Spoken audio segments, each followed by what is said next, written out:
May I have your leftovers, sir? In Chicago's finest restaurant, that trembling plea made the lonely billionaire freeze. When he looked up, a thin young mother stood holding her baby tight under the harsh stares of wealthy strangers. Something in her quiet courage stopped him. He slid the plate toward her. "Take it." As he watched her feed her son with slow, careful breaths, his chest tightened.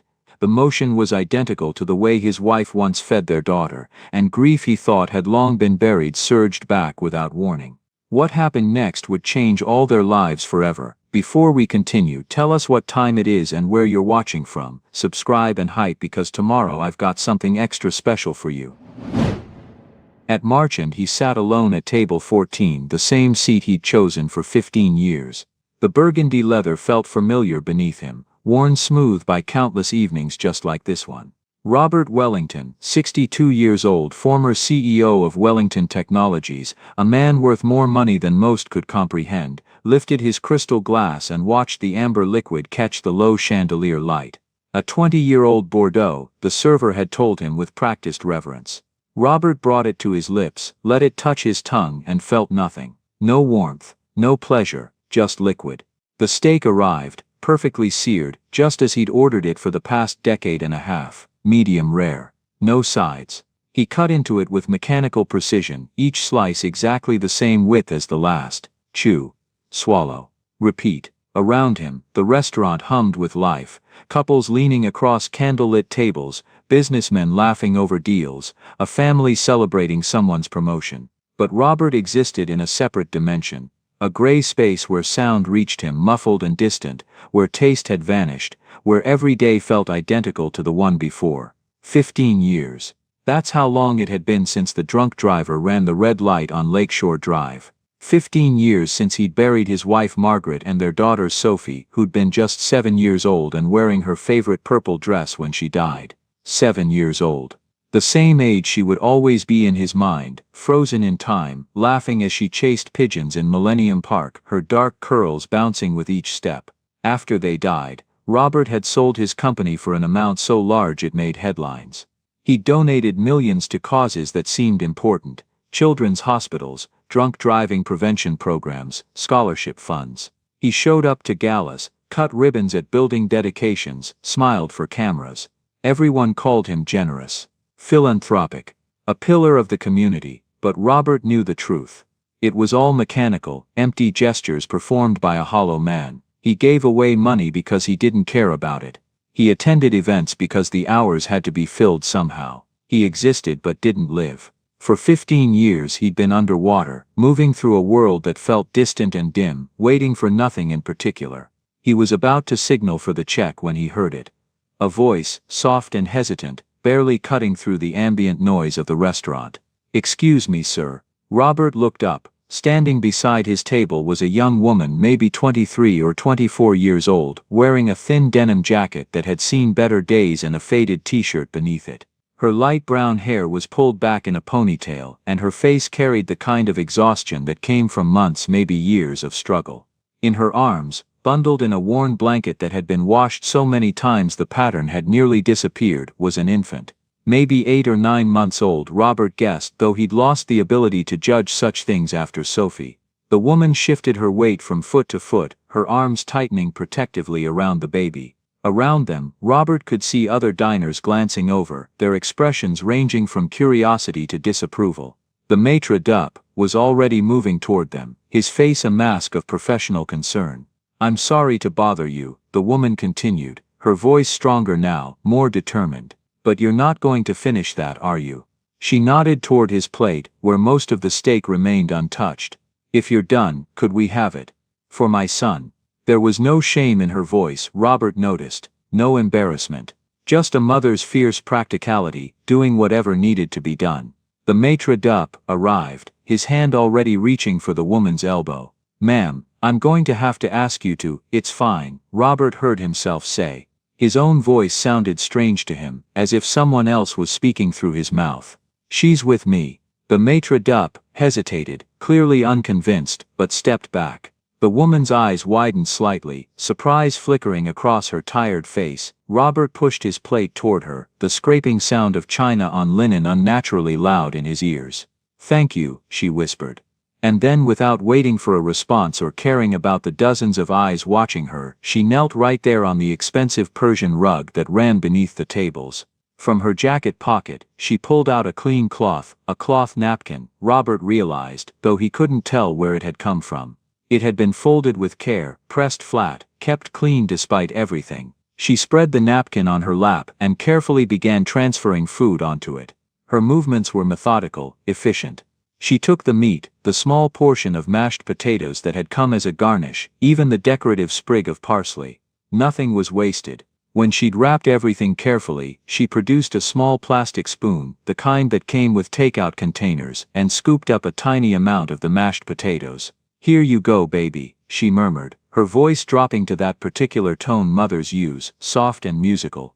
"Nice and warm for you." The baby, her son, made a small sound of contentment as she fed him, his tiny mouth opening for each careful spoonful. He had bright eyes that tracked his mother's face with complete trust, and when he smiled around the food, revealing no teeth yet, something inside Robert's chest cracked. Sophie had loved mashed potatoes. Margaret used to make them from scratch every Sunday, and Sophie would eat them with her hands, laughing when her father pretended to be scandalized. Robert sat frozen, watching this young mother feed her child with such tenderness, such complete devotion, kneeling on a restaurant floor while wealthy diners whispered around her. She didn't care. Her entire world had narrowed to her son, to making sure he ate, to keeping him safe and fed and loved. And for the first time in 15 years, Robert felt something pierce through the gray numbness. It was painful, like blood rushing back into a limb that had fallen asleep. A sharp needling sensation that was somehow both agony and relief. The woman finished feeding the baby, wiped his mouth with the corner of her jacket, and stood. She'd rewrapped the remaining food in the napkin and tucked it carefully into her shoulder bag, saving it, Robert understood, for tomorrow, or the day after. Stretching every bit of food as far as it would go. "Thank you," she said again, meeting Robert's eyes directly. Hers were hazel, he noticed, and despite the exhaustion, they held a fierce light. "You have no idea what this means."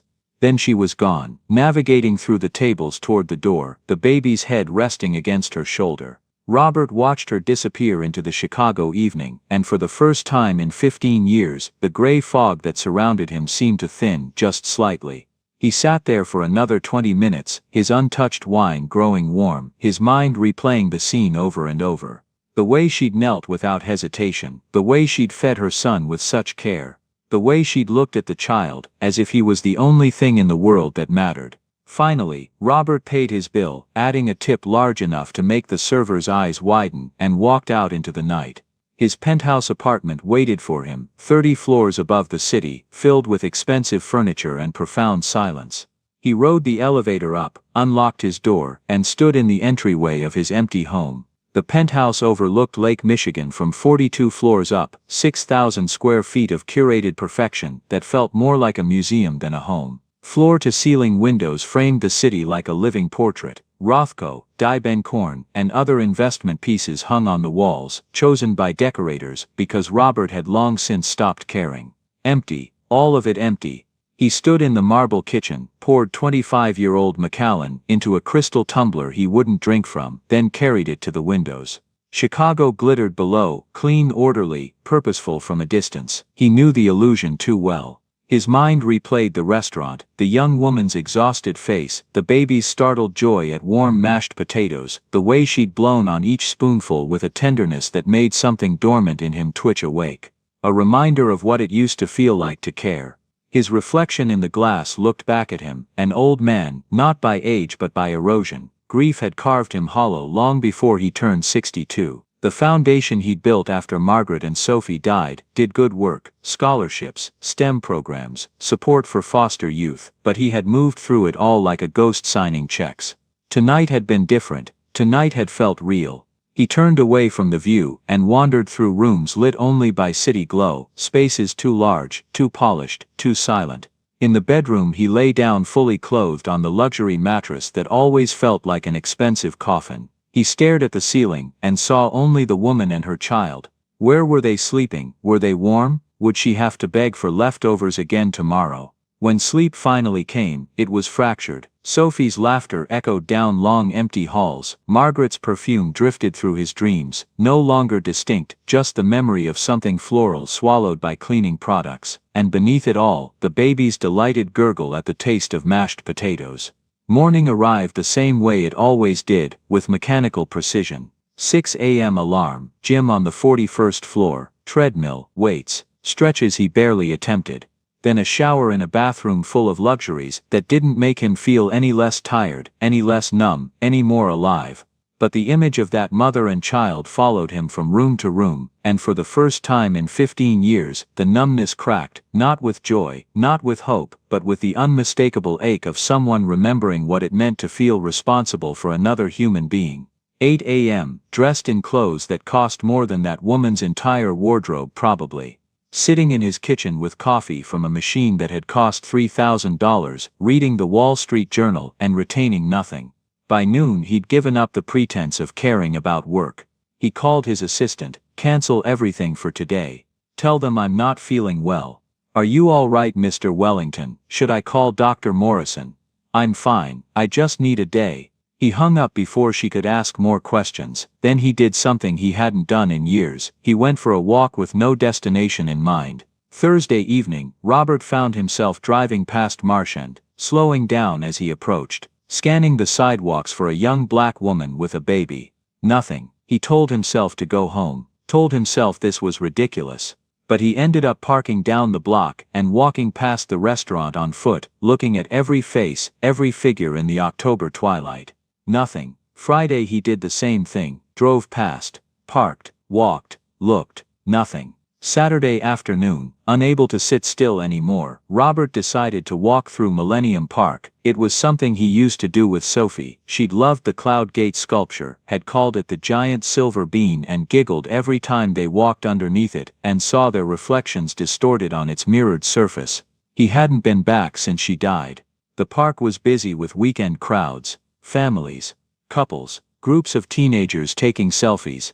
The October air had that particular crispness that meant winter was coming, that made people walk a little faster and hold their coffee cups a little tighter. Robert walked slowly, hands in his coat pockets, not really seeing where he was going. And then he stopped. Because there she was, sitting on a bench near the fountain, the baby, her son in her lap. She had a book open beside her, and Robert's breath caught when he recognized what it was. A textbook. Thick and dense and clearly graduate level. The title was something about financial markets and quantitative analysis. The kind of book that cost $200 new and that finance students at places like Northwestern or University of Chicago pored over with highlighters and sticky notes. She was trying to read while bouncing the baby gently. Her attention kept splitting between the page and her son, who was fussing slightly, squirming in her arms. Robert moved off the main path, positioning himself partially behind a tree, not hiding exactly, just observing, trying to understand. The baby's fussing escalated to full crying. Immediately, without hesitation, the woman closed the book and gave her son her complete attention. She pulled out a bottle from her worn canvas bag, the same bag from the restaurant, and tested the temperature against her wrist before offering it to him. While he drank, she sang, soft and low, meant only for him, "You are